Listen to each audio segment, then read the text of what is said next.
Nag-inspeksyon si Pangulong Aquino sa isang paaralan sa Marikina City kaninang umaga.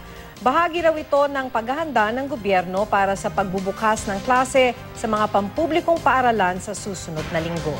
Tinututukan daw nila ang pagpapaganda sa sistema ng edukasyon sa bansa. Target daw nilang maitayo ang mahigit 30,000 silid-aralan sa iba't ibang bahagi ng bansa ngayong taon.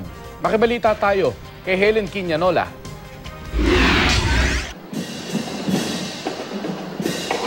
Isang linggo bago ang pagbubukas ng klase sa mga pampublikong paaralan, pinangunahan ni Pangulong Aquino ang pag-iinspeksyon sa ilang paaralan sa Marikina. Pinuntahan niya ang ilang silid-aralan sa Marikina Elementary School para personal na malaman kung handa ito sa pagbubukas ng klase. Ayon sa Pangulo, tinututukan ng administrasyon ang sektor ng edukasyon. Nakikita natin sa okasyon tulad ng Brigada Eskwela at Oplan Balik Eskwela ang patuloy na pagpapamalas ng bayanihan. Sa Brigada Eskwela po, 46,624 na pampublikong paaralan sa buong bansa ang ginawang sentro ng komunidad, kung saan nagtipon ang magkakababayan upang linisin at ayusin ang mga paaralan. Binuksan na rin ng DepEd ang kanilang Oplan Balik Eskwela Information and Action Center bilang bahagi ng kanilang paghahanda para sa pasukan. Nagpulong din kanina ang iba't ibang ahensya ng gobyerno at volunteer agencies para sa Interagency Command Conference upang tiyakin ang kaayusan ng balik eskwela ngayong taon ng 23 milyong elementary at high school students. Para matiyak naman ang seguridad ng mga estudyante sa nalalapit na pasukan, magdaragdag ng mga tauhan ng Philippine National Police sa mga eskwelahan. Ayon kay PNP Directorial Staff Chief Police Director Danilo Constantino, 24,000 pulis ang kanilang ide-deploy para sa Oplan Balik Eskwela. At para mas mamonitor ng pulisya ang mga lansangan, maglalagay ng mga CCTV camera. Napakalaking bagay no? Kasi kung meron tayong CCTV, parang meron na rin nagbabantay.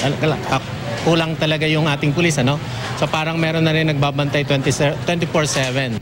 Sa ngayon, wala pang nailalagay na CCTV sa University Belt sa Maynila. Pero operational na raw ang mga CCTV na nasa Pasay Taft area.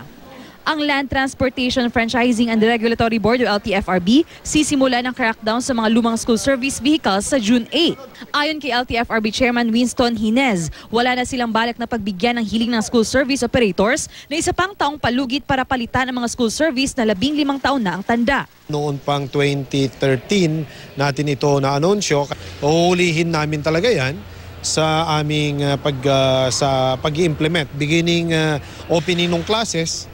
Wala pang maibigay na detalye ang LTFRB kung ilan ang mga school service na mape-phase out. 10,000 raw ang nakarehistrong school service sa LTFRB. Pero sa isang forum noon, sinabi ng isang samahan ng school service operators na may 30,000 silang miyembro. Ang ibig sabihin lang daw nito, ayon kay Hinez, karamihan sa bilang na yon ay kolorum o direhistrado sa LTFRB. Kaya isasabay sa crackdown sa mga lumang school service ang paghuli sa mga color room. Sa first offense pa lang, ma-impound na raw ang sasakyan. Hindi naman daw nawawala ng pag-asa ang school service operators na mapagbibigyan ng kanilang hiling na palugi. Hindi rin daw totoo na marami sa kanilang miyembro ay color room. Helen Quinanola, Nagbabalita, Pilipinas.